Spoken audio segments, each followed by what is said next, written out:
ఇది ఒక mind game అని నేను అనుకుంటున్నా. హైడ్రా వెనుక చాలా పెద్ద కుట్ర ఉన్నది. నిజానికి గడిచిన ప్రభుత్వాలు అక్కడ చెరువులకు సంబంధించి కానీ కుంటలకు సంబంధించి కానీ భూములు ఆక్యుపై చేసుకోవడం అనేది, లేదా మూసీ నదికి ఇరువైపులో ఉన్నటువంటి భూములు ఆక్యుపై చేసుకొని ఇల్లు కట్టుకోవడం అనేది అది ఇప్పుడు జరిగింది కాదు. గడిచిన కొన్ని దశాబ్దాలుగా, దాదాపు 4 దశాబ్దాలుగా ఎన్టీ రామారావు ముఖ్యమంత్రిగా ఉన్నప్పటి నుంచి నిన్నటి కేసీఆర్ ముఖ్యమంత్రిగా ఉన్నంత వరకు కూడా అందరూ ముఖ్యమంత్రులు ఉన్న కాలంలో ఈ భూములను కూడా ఆక్యుపై చేసుకొని పేదోళ్ళు అయితే గుడిసెలు వేసుకున్నారు, రేకులు వేసుకున్నారు, వాళ్ళ జీవనం కొనసాగిస్తున్నారు. సంపన్నులు అయితే ఆ భూములు ఆక్రమించుకున్నారు, రియల్ ఎస్టేట్ చేసుకున్నారు, వ్యాపారం చేసుకుని డబ్బులు సంపాదించుకున్నారు.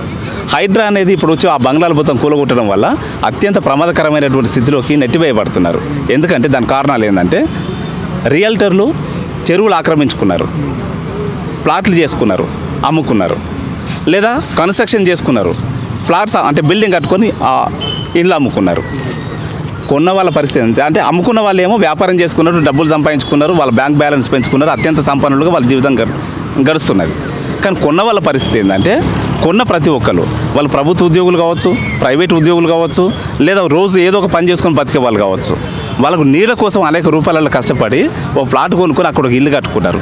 బ్యాంకుల నుంచి లోన్లు తీసుకున్న వాళ్ళు ఉన్నారు, ప్రైవేట్ లోన్ తెచ్చుకున్న వాళ్ళు ఉన్నారు, లేదా వాళ్ళ సొంత డబ్బులతో బాగా కష్టపడి ఒక చిన్న గుడిసె వేసుకోవడానికి 4 పైసలు సంపాదించుకునే స్థితికి ఎదిగి ఓ చిన్న గుడిసె వేసుకున్న వాళ్ళు, లేదా రేకులు వేసుకున్న వాళ్ళు కూడా ఉన్నారు. వీళ్ళందరూ ఇల్లు కూలగొట్టడం వల్ల వాళ్ళు బ్యాంకు లోన్లు తీసుకొని ఇల్లు కట్టుకున్నారు, ప్రైవేట్ లోన్ తీసుకొని ఇల్లు కట్టుకున్నారు, సొంత డబ్బులు జీవితకాలం కష్టపడి ఒక 50,000 60,000 సంపాదించుకొని చిన్న గుడిసె వేసుకొని బతుకుతున్న వాళ్ళు కూడా ఉన్నారు. అవి ఏమాత్రం హెచ్చరికలు లేకుండా, ఎటువంటి చర్చలు లేకుండా కూలగొట్టడం వల్ల బ్యాంకు లోన్ ఇచ్చిన బ్యాంకు వాళ్ళు ఏం కావాలి, ప్రైవేట్ లోన్ ఇచ్చిన వాళ్ళు ఏం కావాలి, డబ్బులు కష్టపడి సంపాదించుకున్నటువంటి వాళ్ళ జీవన స్థితిగతులు ఏం కావాలి. నీడ అనేది రక్షణకు సంబంధించిన విషయం. హఠాత్తుగా మీద పడి ఆ ఇల్లు కూలగొట్టడం అనేది అత్యంత ప్రమాదకరమైంది, బాధ్యత రాహిత్యమైంది. నిజంగా ప్రభుత్వానికి ఈ హైడ్రా పేరుతోని చెరువులు అంటే ప్రభుత్వ భూములు తిరిగి ప్రభుత్వం స్వాధీనం చేసుకోవాలనే అభిప్రాయం ఉంటే మొట్టమొదటిగా చేయాల్సిన పని ఉన్న చెరువులను కాపాడుకోవడం కోసం ఏం చేద్దాం, ఉన్న చెరువులను బాగు చేసుకోవడం కోసం ఏం చేద్దాం, ఆ తర్వాత దాన్ని ఆక్రమించుకొని వ్యాపారం చేసుకున్న వాళ్ళ మీద ఎట్లా నష్టపరిహారం కట్టించుకుందాం, అంటే ప్రభుత్వ పరంగా లీగల్గా ఎట్లా వాళ్ళతో నష్టపరిహారం కట్టించుకుందాం, లేదా దానికి ఎవరిని బాధ్యులు చేద్దాం, ఇవన్నీ కూడా పరిశీలించాలి. నిజానికి అవన్నీ చెరువులు ఆక్రమించుకోవడం కానీ, కుంటలు ఆక్రమించుకోవడం కానీ, మూసీ నది ఇరువైపులు ఆక్రమించుకోవడం కానీ వ్యక్తులుగా చేసింది మాత్రమే కాదు, రియల్టర్లు ప్రభుత్వ అధికారుల సహకారంతో, అప్పుడున్న రాజకీయ పార్టీల లేదా రాజకీయ నాయకుల సహకారంతో, బ్యాంక్ అధికారుల సహకారంతో అవన్నీ కూడా చేస్తూ వచ్చిండ్రు.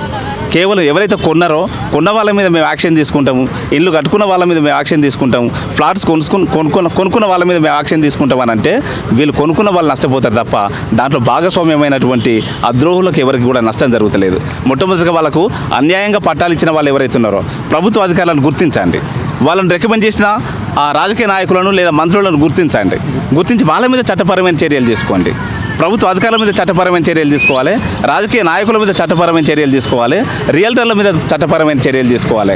కొన్న వాళ్ళ మీద చర్యలు తీసుకొని వీళ్ళను నష్టానికి గురి చేయడం కాదు, అది అత్యంత ప్రమాదకరమైంది, ప్రతికూలమైంది, అది ప్రజల్ని బజార్కి ఇచ్చేటువంటి చర్యగా నేను భావిస్తున్నాను.